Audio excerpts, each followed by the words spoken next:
Praise the Lord, जय मसीह की। आइए हम परमेश्वर के वचन में से देखते हैं। याकूब की पत्री निकालेंगे 5:13। तो इसमें लिखा है प्रार्थना की शक्ति। यदि तुम में कोई दुखी है तो वह प्रार्थना करे, यदि आनंदित है तो वह स्तुति के भजन गाए। यदि तुम में कोई रोगी है तो कलीसिया के प्राचीनों को बुलाए और वे प्रभु के नाम से उस पर तेल मलकर उसके लिए प्रार्थना करें। धन्यवाद यीशु। पिता परमेश्वर यहाँ कहने की कोशिश कर रहे हैं कि यदि तुम में कोई दुखी है, अगर हम में से कोई भी दुखी है तो उसे प्रार्थना करना है। प्रार्थना इसलिए करना है कि, और कैसे करना है वो भी बताती हूँ कि हे पिता परमेश्वर, जो मेरे मन में दुख डालने वाली आत्मा है, उदासी लाने वाली जो गंदी आत्मा है, उसे मैं डांटती हूँ या डांटता हूँ यीशु के सामर्थी नाम से। इस तरह से हमें प्रार्थना करना है। इसके अलावा हमें और भी आप जिस भी तरीके से कर सकते हैं वैसा करें, लेकिन जब भी उदासी, बीमारी या किसी प्रकार की कोई डिस्टर्ब हो रही है आपकी माइंड, तो यीशु के नाम से हमें तुरंत डांटना है। क्योंकि परमेश्वर का वचन ये भी कहता है एक जगह कि निरंतर प्रार्थना में लगे रहो ताकि तुम परीक्षा में ना पड़ो। तो हम हर एक सेकंड, हर एक पल हम प्रार्थना कर सकते हैं, चलते उठते बैठते सोते जागते खाते पीते नहाते, एवरी टाइम। तो परमेश्वर का वचन आगे ये कह रहा है, यदि आनंदित है तो वह स्तुति के भजन गाए। हालेलुया। तो यहाँ पे परमेश्वर का वचन ये कह रहा है, अगर हम में से कोई भी आनंदित है तो हमें स्तुति करनी चाहिए परमेश्वर की।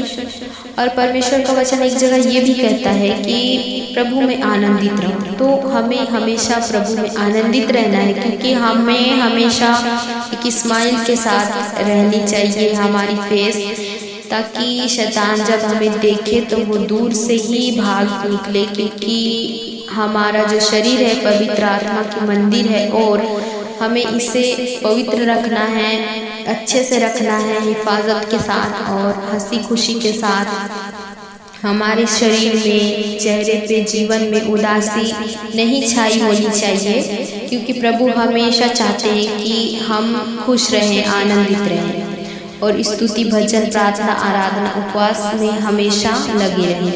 यदि तुम में कोई रोगी है तो कलीसिया के प्राचीनों को बुलाए और वे प्रभु के नाम से उस पर तेल मल कर उसके लिए प्रार्थना करें। अगर हमारे फैमिली में या हम में से या कोई भी अविश्वासी भी अगर बीमार है तो वो कलीसिया में जाए या हम उसे लेकर जाएं और उसके बाद जो प्राचीन यानी कि हमारे जो पासवान होते हैं वो प्रार्थना करें, तेल में अभिषेक को मांगे, पिता परमेश्वर स्वर्गीय पिता के लहू को मांगे और उसके बाद उसे उस मरीज के ऊपर लगाकर प्रार्थना करें।